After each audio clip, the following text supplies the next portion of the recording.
আজি আকৌ আপোনালোকৰ লগত মই টিউটৰ ছাৰ বাইদেউসকলৰ বিষয়ে দুই এষাৰ শ্বেয়াৰ কৰি আপোনালোকে স্কিপ নকৰি শেষলৈ আমাৰ ভিডিঅ'টো চাই থাকিব আৰু এতিয়ালৈকে যদি আমাৰ চেনেলটো ছাবস্ক্ৰাইব কৰে কাইণ্ডলি ছাবস্ক্ৰাইব কৰিব। নিশ্চয় আপোনালোকে জ্ঞাত যে আমাৰ সদৌ অসম ভাৰতীকৃত টিউটৰ শিক্ষক সন্থাৰ জৰিয়তে 3 দিন ধৰি আপোনাৰ ধাৰাবাহিকভাৱে অৱস্থান ধৰ্মঘট কাৰ্যসূচী আমাৰ টিউটৰ ছাৰ বাইদেউসকলে ৰূপায়ণ কৰিছিলে আৰু সেয়া আপোনাৰ নিশ্চয় আপোনালোকে জ্ঞাত 10 নৱেম্বৰ 11 নৱেম্বৰ আৰু 12 ডিচেম্বৰত তেখেতসকলে শেষ কৰিছিলে। 10 নৱেম্বৰৰ পৰা আৰম্ভ হৈ 12 নৱেম্বৰ তাৰিখৰ তেখেতসকলৰ সেই সদৌ অসম ভাৰতীকৃত টিউটৰ শিক্ষক সন্থাৰ জৰিয়তে অৱস্থান ধৰ্মঘটৰ কাৰ্যসূচীটো তেখেতসকলে সফলভাৱে ৰূপায়ণ কৰিছিলে আৰু সেই কাৰ্যসূচীত অংশগ্ৰহণ কৰিছিলে আৰু নিম্ন প্ৰাথমিকৰ পৰা মহাবিদ্যালয় পৰ্যন্ত যিমানখিনি তীৰ্থ ছাৰ বাইদেউসকল আছিল তেখেতসকলে আপোনাৰ একত্ৰিতভাৱে সদৌ অসম ভাৰতীকৃত টিউটৰ সন্থাৰ জৰিয়তে তেখেতসকলে সেই অৱস্থান ধৰ্মঘট অনিৰ্দিষ্টকালীনভাৱে তেখেতসকলে সিদ্ধান্ত গ্ৰহণ কৰিছিলে। কিন্তু ইয়াত তেখেতসকলে উল্লেখ কৰিছিলে যে অনিৰ্দিষ্টকালীন অৱস্থান ধৰ্মঘট বুলি উল্লেখ কৰিছিলে আৰু সেই অৱস্থান ধৰ্মঘটটো আপোনাৰ 10 তাৰিখৰ পৰা আৰু 12 নৱেম্বৰলৈকে হ'ল 3 দিনকৈ হ'ল। কিন্তু অনিৰ্দিষ্টকালীন বুলি কোৱাৰ লগে লগে হয়তো নিশ্চয়কৈ সকলোৱে জানে যে আপোনাৰ সেই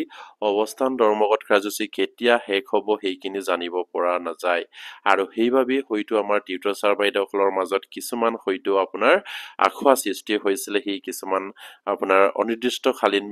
বুলি সেই যিখিনি শব্দ তেখেতসকলে প্ৰয়োগ কৰিছিলে। কিন্তু অনিৰ্দিষ্টকালীন বুলি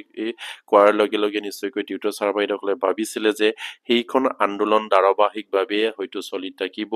বা তেখেতসকলৰ যিখিনি আপোনাৰ দিন ধাৰ্য কৰিছে সেই দিন ধাৰ্য কৰাৰ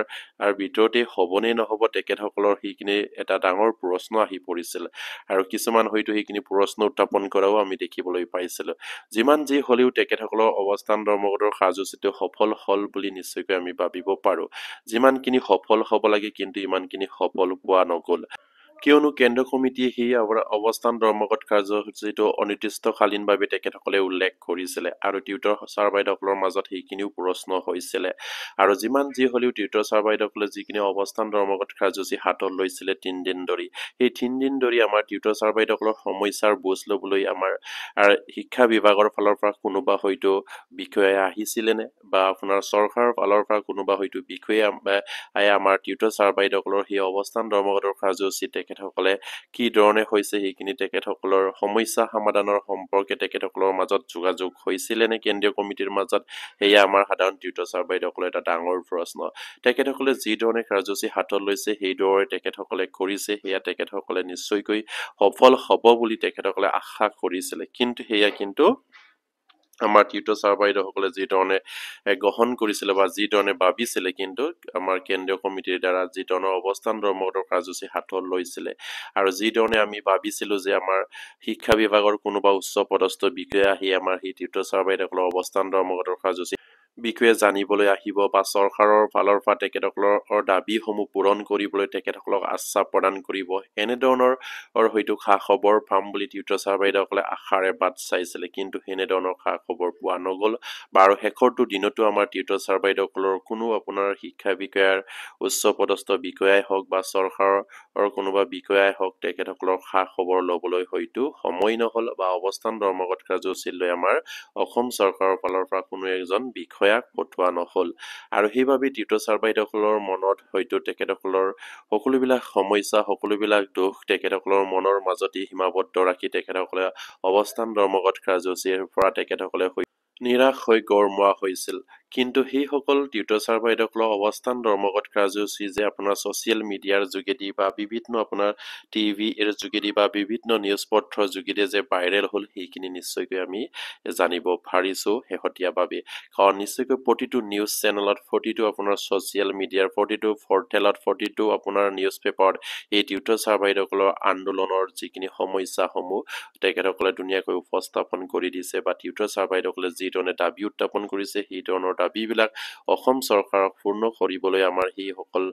মিডিয়াৰ যিসকল আপোনাৰ মিডিয়া আছে সেইসকলে প্ৰশ্ন কৰিছিলে অসম চৰকাৰক আৰু সেইমতে নিশ্চয়কৈ মাননীয় মুখ্যমন্ত্ৰীক আমাৰ হয়তো কোনোবা এটা মিডিয়াৰ যোগেদি বা কোনো এটা চেনেলৰ যোগেদি তেখেতক প্ৰশ্ন কৰা হৈছিলে। টিউটৰ ছাৰ বাইদেউসকলে আজি 3 দিন ধৰি তেখেতসকলে অৱস্থান ধৰ্মঘট কাৰ্যসূচী হাতত লৈছে যিহেতু তেখেতসকলৰ প্ৰাপ্য অধিকাৰ বিচাৰি তেখেতসকলৰ সমকামৰ সমমৰ্যাদা বিচাৰি সমকামৰ সমদৰমহা বিচাৰি বা তেখেতসকলৰ তেখেতসকলক টিউটৰ শব্দটো উঠাই নি তেখেতসকলক শিক্ষকসকলে আপগ্ৰেড কৰিবৰ কাৰণে তেখেতসকলে সেই 3 দিন জৰি অৱস্থান ধৰ্মঘট যিটো কাৰ্যসূচী হাতত লৈছে এই সকলোবিলাক হয়তো প্ৰশ্নৰ উত্তৰ মাননীয় মুখ্যমন্ত্ৰীলৈ তেখেতসকলে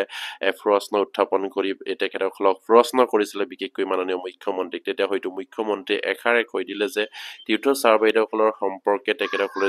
যিটো ফাৰে সেইখিনি দৰমহা বৃদ্ধিৰ বিষয়ে তেখেতসকলে চিন্তা কৰিছে বা সেইখিনি আগন্তুক সময়ত দৰমহা বৃদ্ধি কৰা হ'ব আৰু কিমান বৃদ্ধি হ'ব সেইখিনি তেতিয়া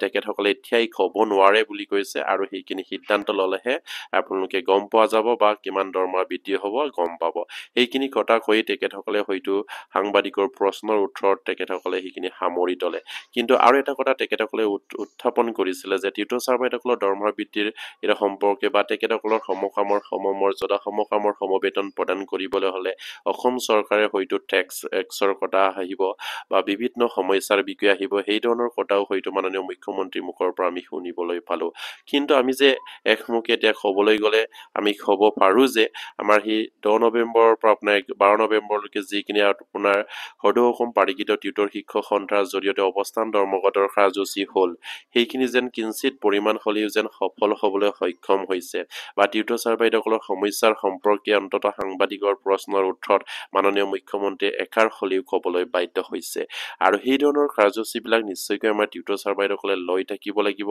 আৰু যিধৰণে আমি অৱস্থান ধৰ্মঘটৰ কাৰ্যসূচী 3 দিন ধৰি লৈছিলোঁ ইয়াতকৈ আমি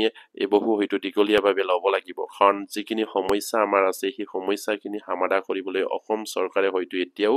হয়তো তেখেতসকলে কোনো এটা সঠিক সিদ্ধান্ত লোৱা নাই কাৰণ মাননীয় মুখ্যমন্ত্ৰীৰ কথাৰ পৰা আমি বুজি পালো যে তেখেতসকলে এতিয়াও ক'ব নোৱাৰে যে আমাৰ টিউটৰ ছাৰ বাইদেউসকলক কিমানখিনি দৰমহা বৃদ্ধি কৰা হ'ব কিন্তু তেখেতে কৈছে টিউটৰ ছাৰ বাইদেউসকলৰ দৰমহাখিনি বৃদ্ধি হ'ব যি পাৰে তেখেতসকলে বৃদ্ধি কৰা হ'ব সকলোকে দিবলৈ তেখেতসকলে চেষ্টা কৰি আছে বুলি কৈছে কিন্তু কি ধৰণৰ দৰমহা বৃদ্ধি হ'ব বা কেনেধৰণৰ দৰমহা গাঁথনি আমাৰ সমস্যাখিনি সমাধান কৰা হ'ব সেয়া হয়তো আমি পৰৱৰ্তী পৰ্যায়ত দেখিবলৈ পাম কিন্তু টিউটৰ ছাৰ বাইদেউসকলৰ হয়তো মূল দাবীটো দি হৈছে তেখেতসকলক টিউটৰৰ পৰা শিক্ষকসকলে উন্নতিকৰণ কৰা তেখেতসকলক ৱেজেছৰ দৰমহা প্ৰদান নকৰি তেখেতসকলক চেলাৰী হিচাপে দৰমহা প্ৰদান কৰা বা তেখেতসকলৰ সমস্যাসমূহ অসম চৰকাৰে 2014 চনৰ পাৰিকৰণ আইনখন সংশোধনী কৰি টিউটৰৰ পৰা শিক্ষকসকলে আপগ্ৰেড কৰা সেই সকলো ধৰণৰ দাবী তেখেতসকলে উত্থাপন কৰি অহাৰ পাছত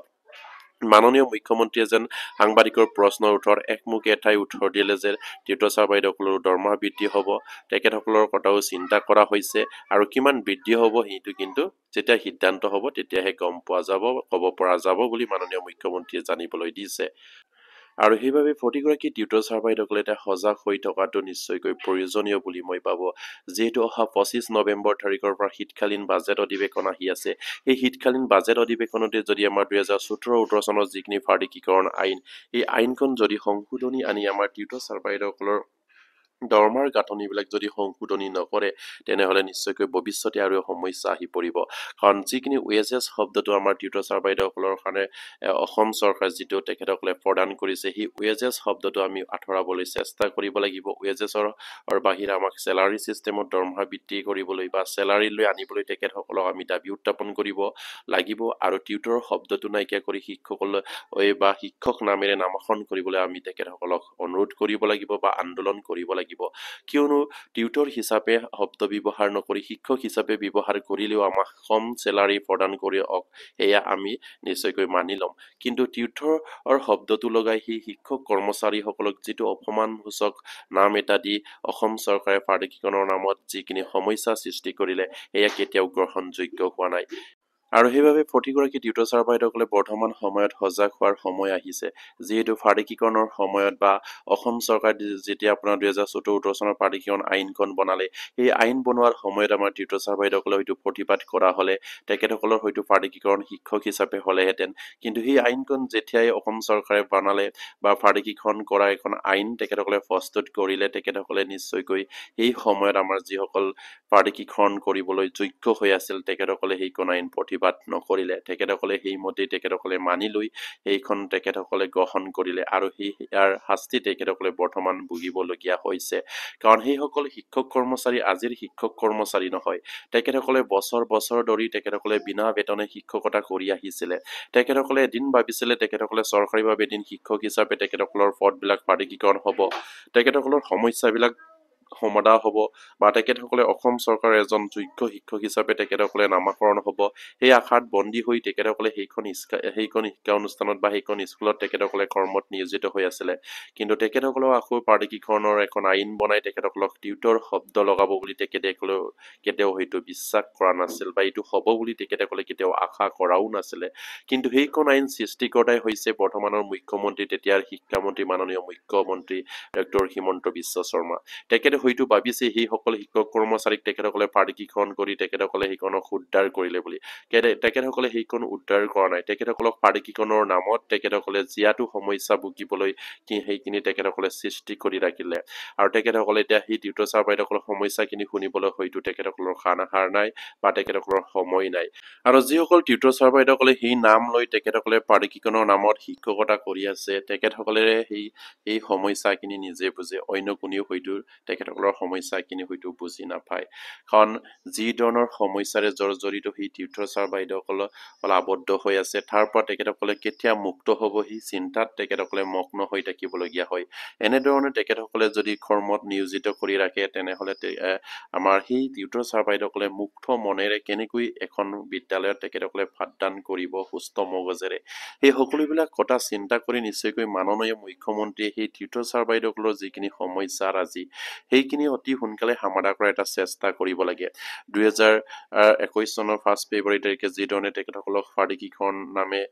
তেখেতসকলে মেলা পাতি তেখেতসকলক প্ৰাদেশিকৰণ কৰি টিউটৰ শব্দ লগাই দিলে ঠিক তেনেকৈ সেই টিউটৰ ছাৰ বাইদেউসকলক আকৌ এবাৰ তেখেতসকলে প্ৰাদেশিকৰণ কৰি তেখেতসকলক টিউটৰ শব্দটো ফুটাই শিক্ষক হিচাপে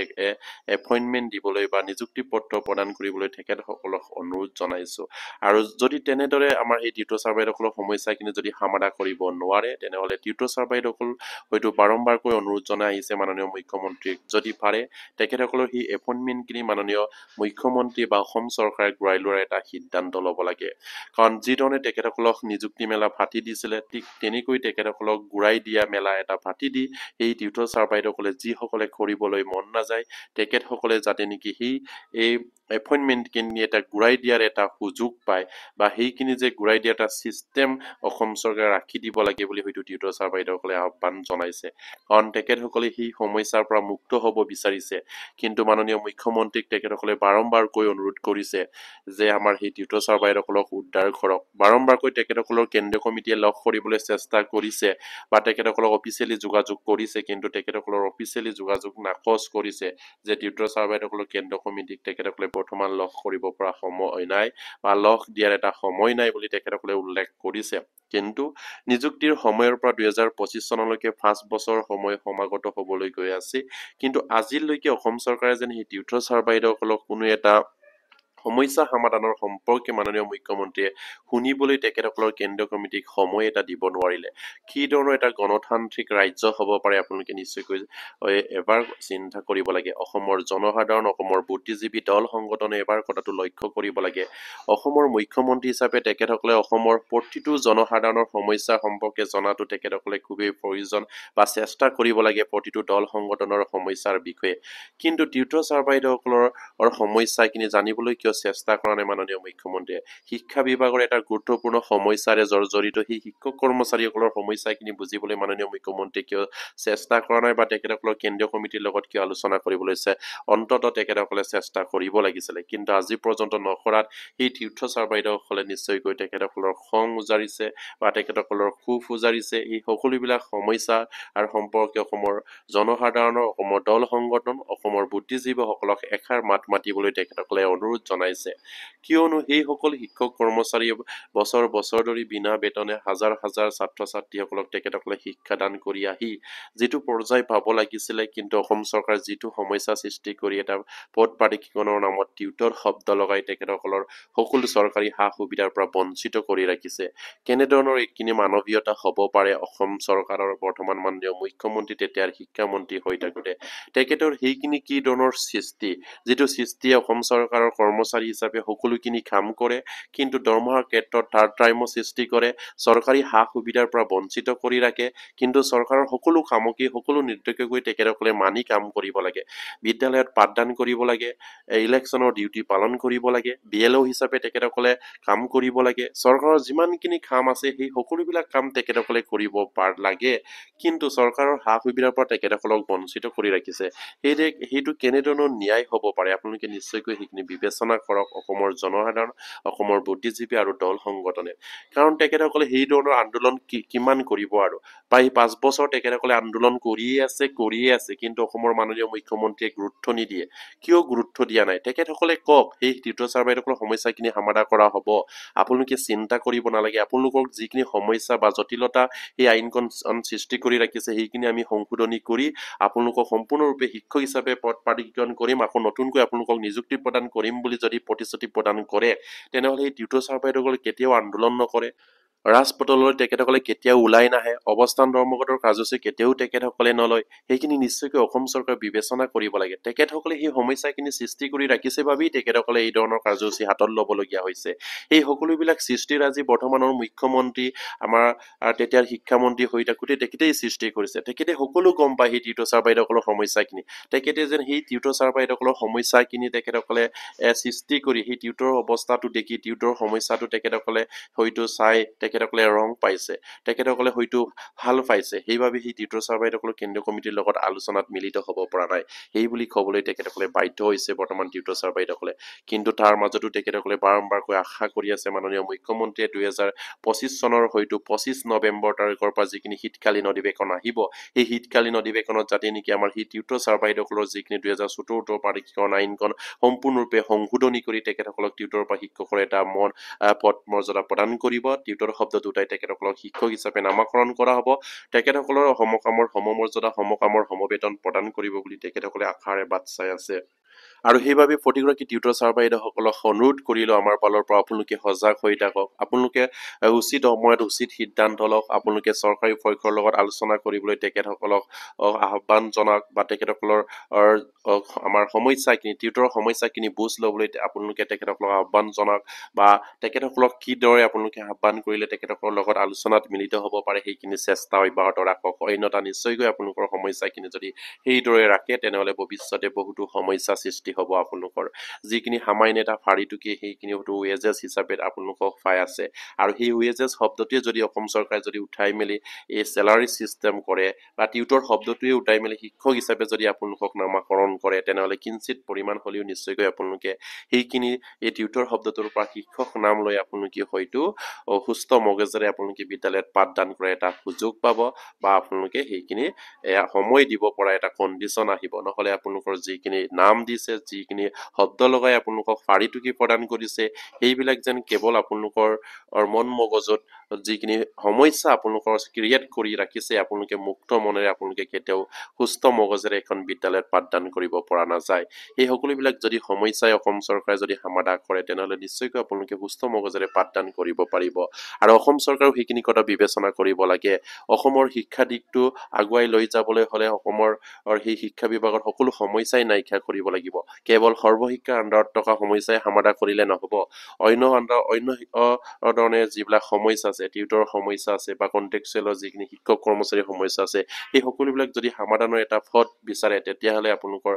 সমস্যাখিনি বা অসম চৰকাৰ যিখিনি শিক্ষা বিভাগটো আগুৱাই নিব বিচাৰিছে তেতিয়াহে আগুৱাই যাব কাৰণ সেইসকল শিক্ষক কৰ্মচাৰীয়ে তেতিয়া সুস্থ মগজেৰে পাঠদান কৰিবলৈ আৰম্ভ কৰিব আৰু তেখেতসকলে সেইখিনি সফল কৰিও দেখুৱাব অসম চৰকাৰক সেইবাবে তেখেতসকলে কৰজোৰে অনুৰোধ কৰিছে টিউটৰ শব্দটো উঠাই মেলি সম্পূৰ্ণৰূপে পদ প্ৰাধিকৰণৰ নামেৰে নামাকৰণ কৰি তেখেতসকলক শিক্ষকৰে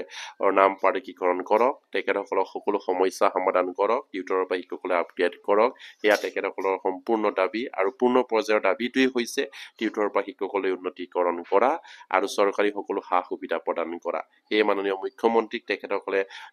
বিশ্বাস ৰাখিছে নিশ্চয়কৈ মাননীয় মুখ্যমন্ত্ৰীয়ে সেই 2025 চনৰ শীতকালীন অধিৱেশনত সেইখিনি সমস্যা সমাধানৰ এটা পথ উলিয়াব বুলি তেখেতসকলে আশাৰে বাট চাই আছে হয়তো তেখেতসকলৰ যিখিনি আশা সেই আশাত নিশ্চয়কৈ সফল হওক সেয়া মই কামনা কৰি আজি ভিডিঅ'টো শেষ কৰিলো আৰু প্ৰতিগৰাকী টিউটৰ ছাৰ বাইদেউসকলক শেষত আকৌ অনুৰোধ কৰিম আপোনালোকে সজাগ হৈ থাকক হয়তো 25 নৱেম্বৰৰ আগত আপোনালোকে অন্য যি ধৰণে কাৰ্যসূচী হাতত ললে অসম চৰকাৰে আৰু আপোনালোকক অধিক গুৰুত্ব প্ৰদান কৰে সেয়া আপোনালোকে চেষ্টা কৰক কেৱল মাননীয় মুখ্যমন্ত্ৰী আপোনালোকৰ 3 দিন জোৰা যিখিনি অৱস্থান ধৰ্মঘট কাৰ্যসূচী আছিলে তাৰ ফলত হয়তো আপোনাৰ সাংবাদিকৰ প্ৰশ্নৰ উত্তৰত তেখেতসকলে ক'বলৈ বাধ্য হ'ল টিউটৰ ছাৰ বাইদেউসকলৰ দৰমহাৰ বৃদ্ধিৰ বিষয়ে চিন্তা কৰিছো কিমান বৃদ্ধি হ'ব যেতিয়া সিদ্ধান্ত ল'ব তেতিয়াই গম পাব বুলি কৈছে আৰু সেয়া নিশ্চয়কৈ আপোনালোকৰ এটা সজাগ হোৱাৰ সময় হৈছে আৰু যিটো সময়ত আপোনালোকে সজাগ হ'ব লাগিব এইখিনি নিশ্চিতভাৱে আপোনালোকে সজাগ হৈছে আৰু 25 নৱেম্বৰ তাৰিখৰ ভিতৰত আৰু যদি আপোনালোকে অন্য ধৰণৰ কাৰ্যসূচী হাতত ল'ব পাৰে নেকি সেয়া নিশ্চয়কৈ আপোনালোকে চেষ্টা অব্যাহত ৰাখক নহলে আপোনালোকৰ সমস্যাখিনি সমস্যা ভাগে থাকিব